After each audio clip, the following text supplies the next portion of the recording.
Greetings from the Kenyan teacher.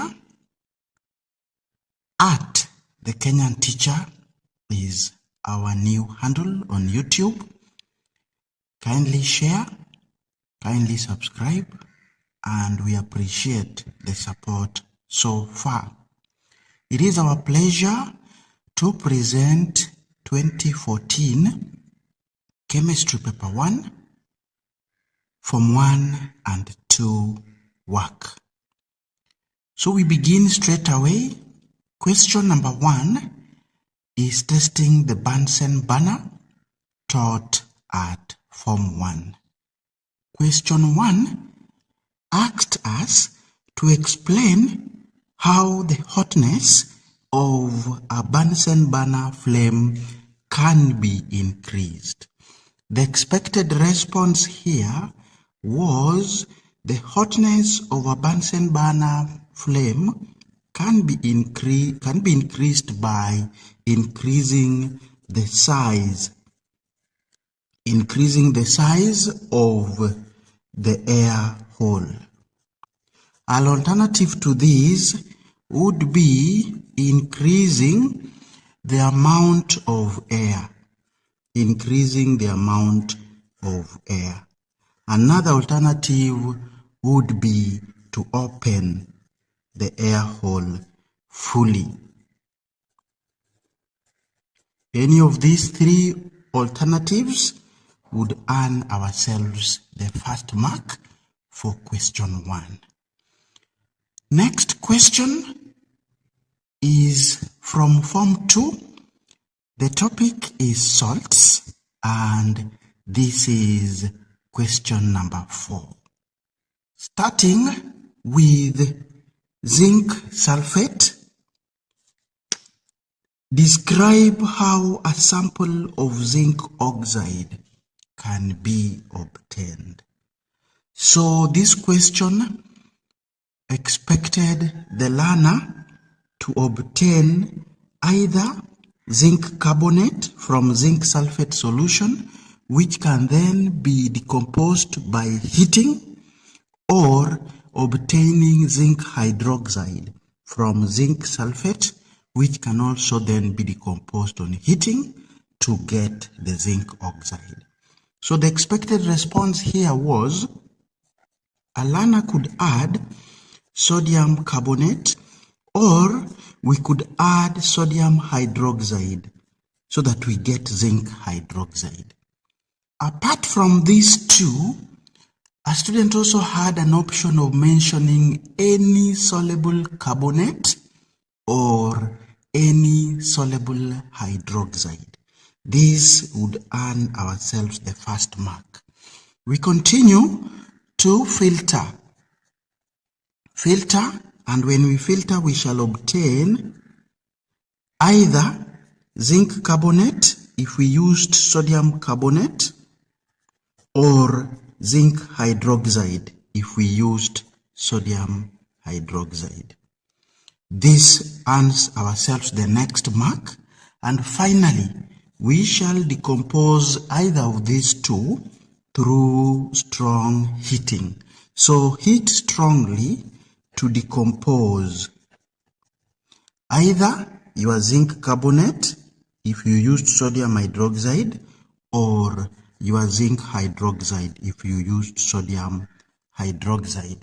And this we do to obtain what the examiner expected of us, and that is zinc oxide for the last mark, totaling 3 marks. Next question is number 5 from Form 2. The topic is effects of electric current on substances. So number 5 was a very short question of 2 marks.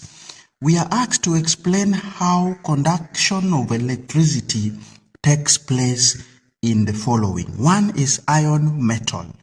So we know iron being a metal, it is able to conduct electric current because of presence of delocalized electrons.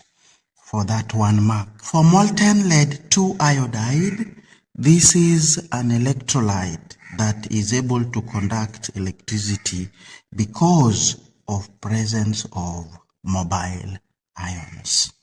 For the next 1 mark for that question. We move on to the next question, testing Form 1 and 2, and this is question number 9, which again came from Form 2. The topic this time is structure and bonding. The table below shows the relative molecular masses and boiling points of pentane and ethanoic acid. So we have relative molecular mass, we have boiling point. Most important thing is we note that ethanoic acid has a higher boiling point than pentane. Now, this question was demanding some more information that we learn in organic chemistry, that is Form 3 for Organic 1 and Form 4 for Organic 2. Though the explanation that we have in terms of difference in boiling points is discussed at Form 2. So, the examiner told us or expected us to explain the large difference in boiling points between ethanoic acid and pentane. So what we know, ethanoic acid is polar, just like water. For pentane, it is non-polar, and therefore it lacks hydrogen bonds.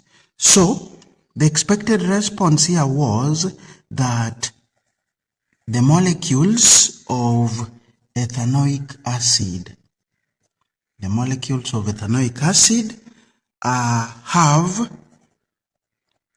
have strong hydrogen bonds. They have strong hydrogen bonds which require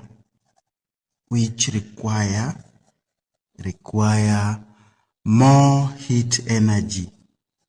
These strong hydrogen bonds require more heat energy to break. Hence, higher boiling point.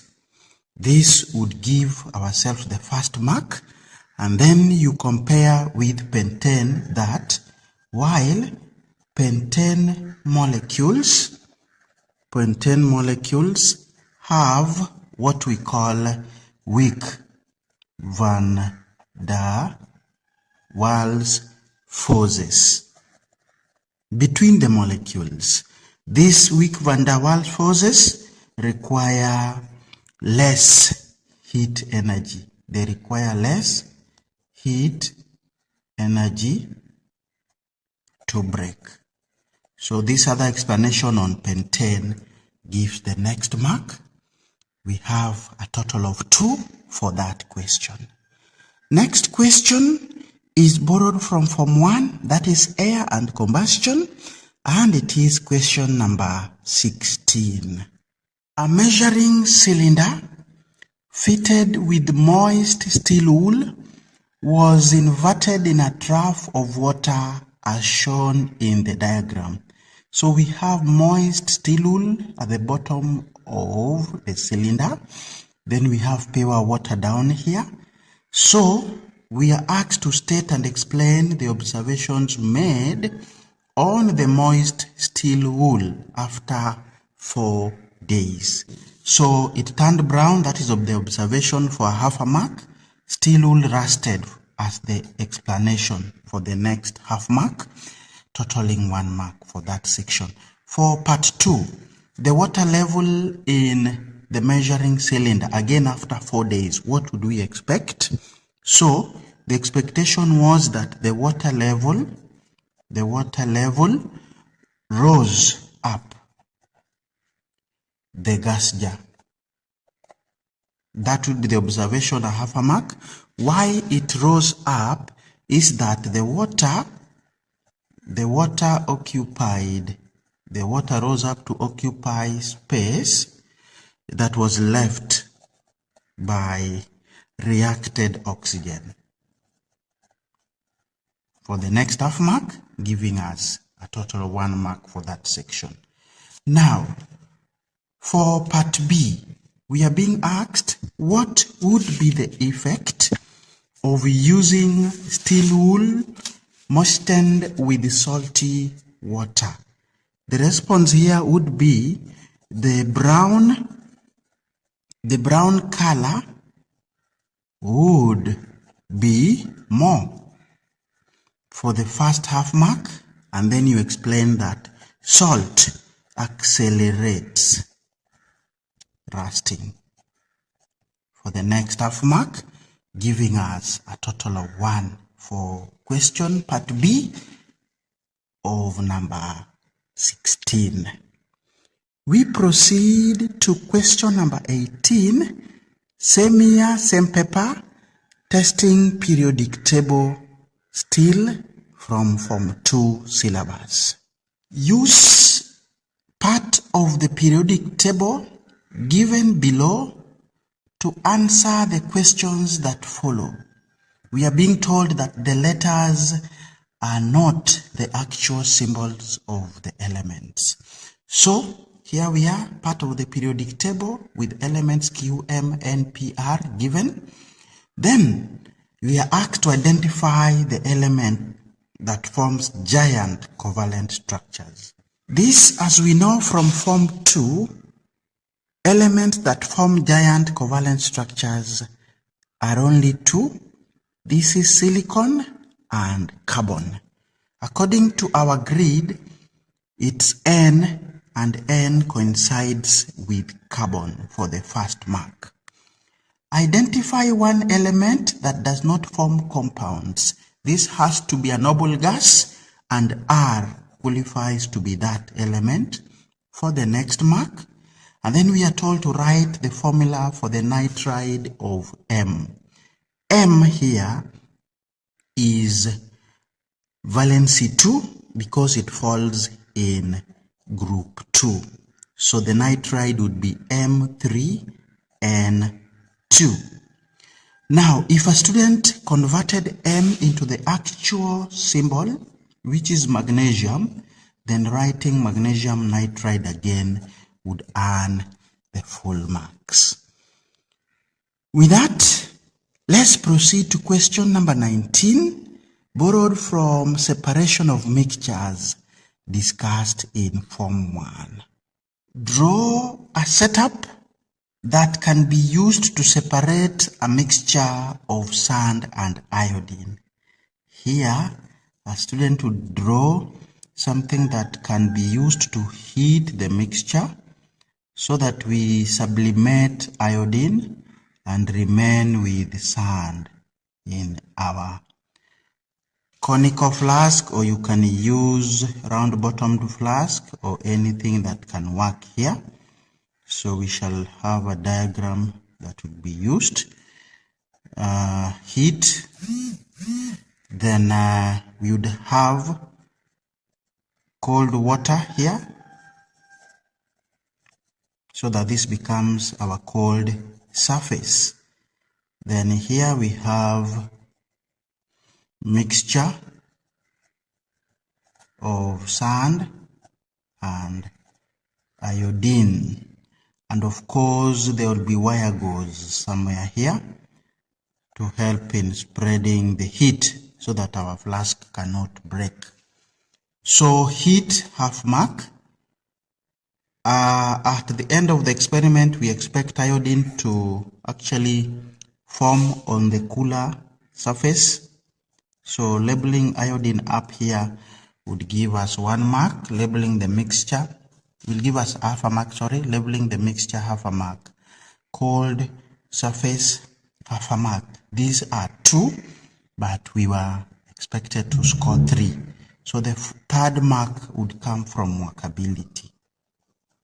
Workability, as usual, is, as we look at your diagram, shall we be able to separate the mixture?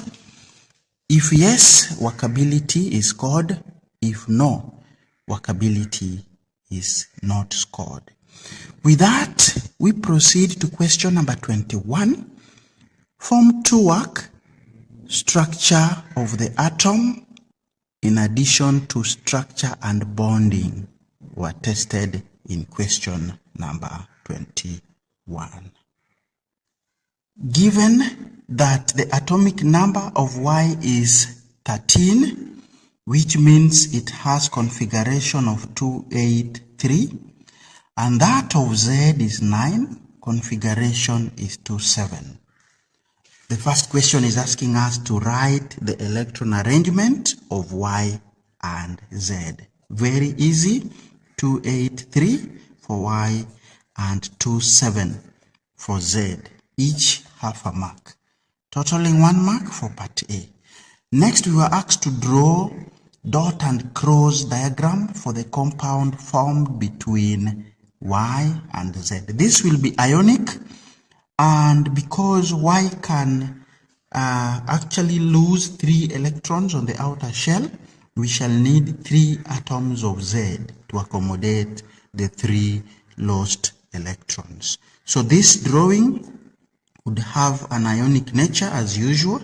So atom Y would lose the 3 to have 8 now on the outer shell and a charge of positive 3. And then we shall need 3 atoms of Z, which will now accept 1 electron each from Y to have a structure that looks like this and a net charge of minus. 1 mark, a half for getting Y correctly and a half for getting Z correctly. We proceed to question number 22, borrowed from Form 1 work, separation of mixtures, together with some additional information needed from Form 3 in the topic Organic Chemistry 1. The setup below was used to separate a mixture of methanol and propanol. Study it and answer the questions that follow. So here we have fractional distillation setup. Round-bottomed flask, mixture is heated here. Then we have X, fractionating column. We have a thermometer here. Then we have the condenser. And finally, we are collecting one of the substances in the beaker. So, state the function of X. X is our fractionating column. So what does a fractionating column do? A fractionating column simply helps in condensation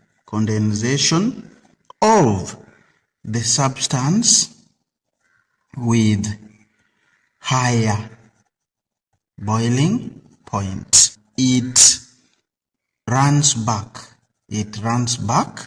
to the flask as the substance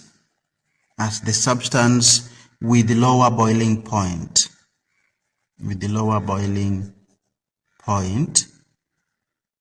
distills over. So that is the function of fractionating column for a whole 1 mark.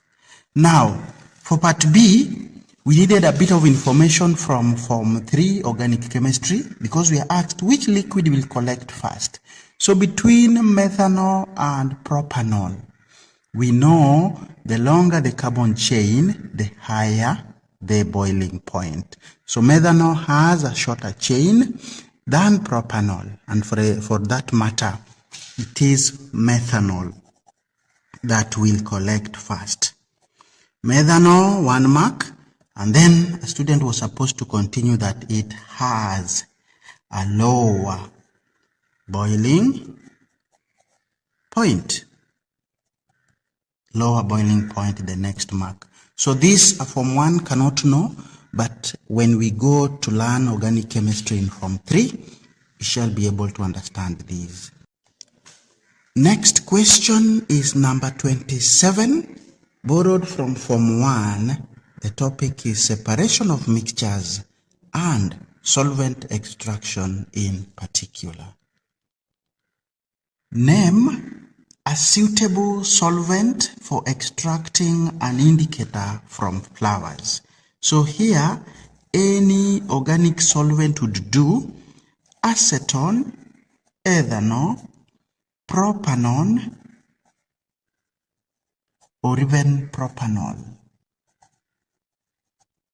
Any of those for 1 mark. And then we are told to give a reason why the solvent named in A is used. This is because the indicator from flowers, is organic in nature.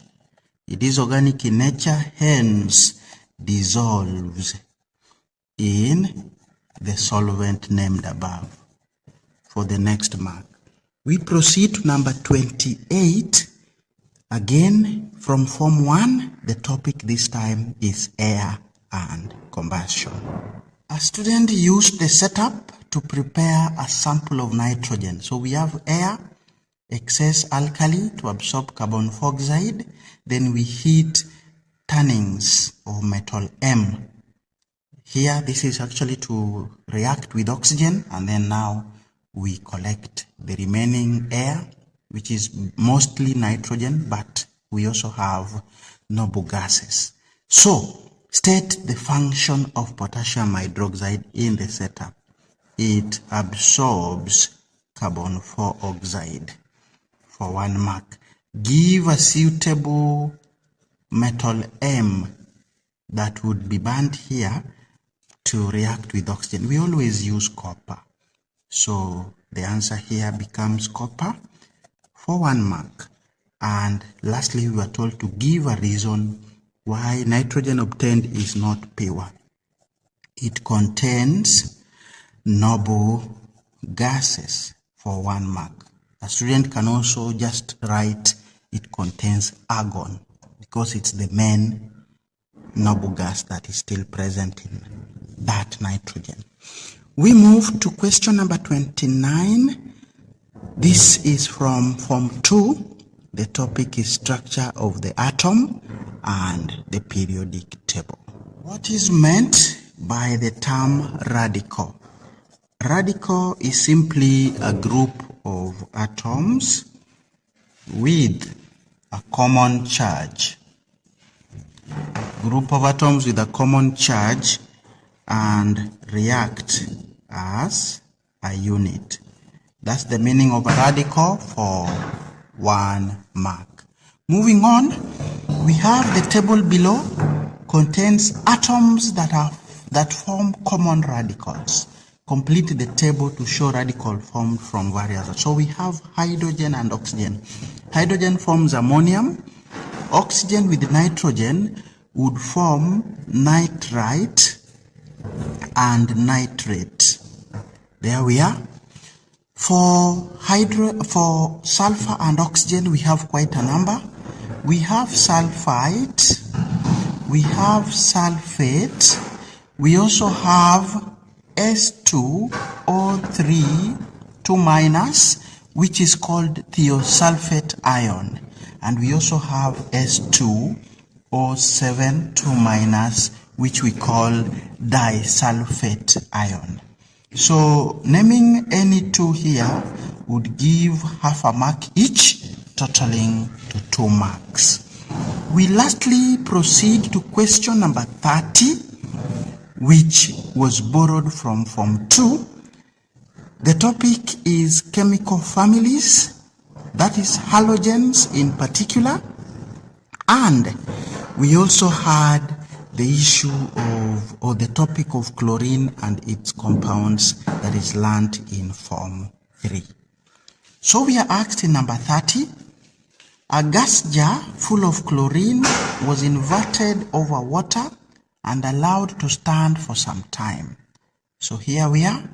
So the examiner went ahead to ask us to state and explain 2 observations made in the jar after some time.